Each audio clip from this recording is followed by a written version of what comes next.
Okay, 3 words you do not want to hear when you are cruising. The ship is broken. There are cruise passengers hearing those 3 words right now, uncertain what their future holds. They're stuck. We also have a story coming out from Viking Cruises as they have taken ownership of a new cruise ship. Viking also getting an award as they kick off the cruise season for one of those up north cruise ports. Norwegian Cruise Line, they're having an anniversary for one of their more popular cruise ships. And well, today I went to the Loch Ness in search of the monster. And I saw some pretty incredible things. And I got to show it to you. Cruise news and my views. Let's talk about it.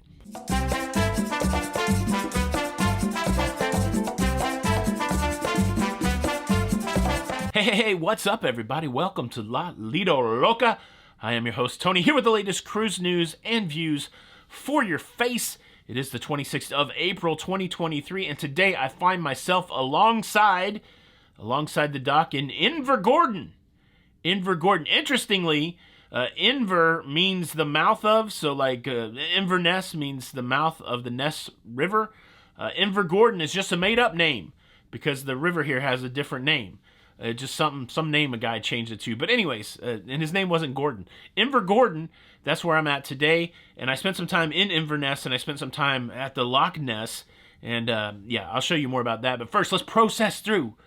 Let's process like cheese through some... Do you like processed cheese? Do you like the Kraft singles, or do you like to chunk up the pound of cheese? Colby Jack. Let's process through some cruise news. Cruise news story number 1, the Norwegian Sun is having technical difficulties right at the beginning of their repositioning cruise, taking them from Miami up to Seattle through the Panama Canal. They've made it to Cartagena, Colombia, when all of a sudden they got some sort of trouble with the air conditioning on board, and they've had to shut down some services, and they're there in Cartagena, not sure when they will leave, if they will leave. And passengers have been reaching out to outlets like Cruise Hive, letting them know that it's getting a little sketchy on board. The captain gave everybody a note that said this: "We are committed to delivering exceptional guest experiences at sea. However, at times, unexpected circumstances may arise. Earlier today, we experienced electrical difficulties, which resulted in some amenities going offline. Since then, services have begun to return. We apologize for any inconvenience this may have caused." The cool thing is that passengers got to stay later in Cartagena, but one passenger who reached out to Cruise Hive, passenger doesn't feel like they've been communicated to well enough, and some of the venues have been closed, describing a scenario where most of the eateries were closed down and they only had one option inside of a main dining room that had a buffet set up in it. Like I said, the Sun was on her way to Seattle for some technical work, and then she's going to be sailing in Alaska this summer.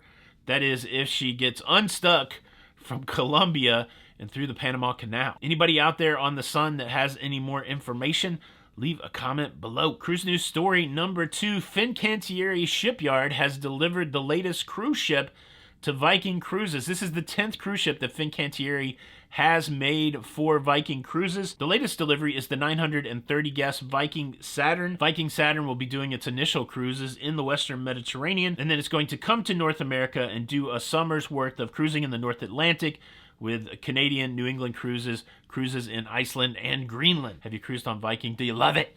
Leave a comment below. Quickly, before the next cruise news story, let me ask you this.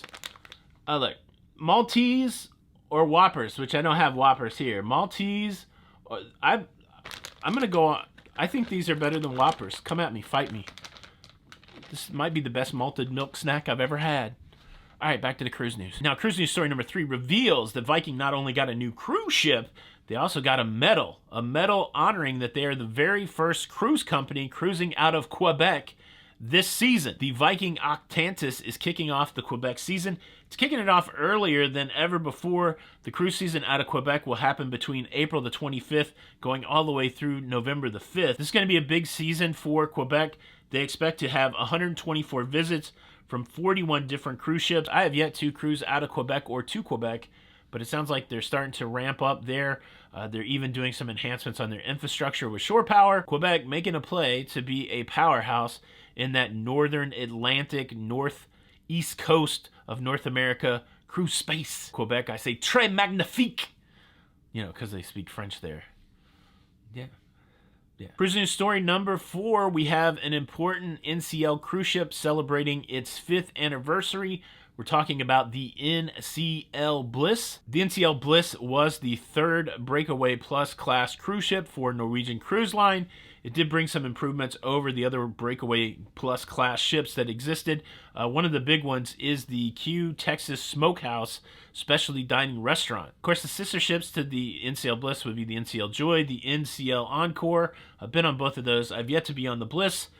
Maybe my time is coming soon. Have you cruised on the NCL Bliss? Do you love go-karts or that cool painting on the front? What's your favorite thing about the NCL Bliss? Leave a comment below. Now, I need to tell you about my experience at Loch Ness. Did I find anything? But before I do that, let me quickly invite you to subscribe. If you like staying up to date with everything going on in cruising, please consider subscribing with the notification bell on. It doesn't cost anything. It is free to you, and it does a lot of good for me. So help me out. I'm begging you, please. I'm begging you, please. Help me out. Hit that subscribe button. Yeah, thank you in advance. All right. The excursion, very interesting today. We left Invergordon. We made our way to Inverness, where we spent about an hour in Inverness on High Street, looking at the Inverness Cathedral, looking at the Inverness Castle. What a cool town Inverness was. We could also see the Ness River there. And well, that little peek at the Ness River, foreshadowing the trip further north into the Highlands to the Urquhart ruins, where we would get a better look at Loch Ness. Here's a few images from the ruins. That was really cool. But the thing I was there for, more importantly, was to stare into the loch and to see if I could see the monster. Is Nessie out there? And look, if you look in the distance of this shot, look really close. I don't know that I saw Nessie, but I'm pretty sure that I saw Nellie. It's getting hot in here, so take off all your clothes. Shout out to Ludacris. I got to retire the Ludacris joke, but it's so funny. Look, I'm sorry. I did not see the Loch Ness Monster. I did not see Nellie.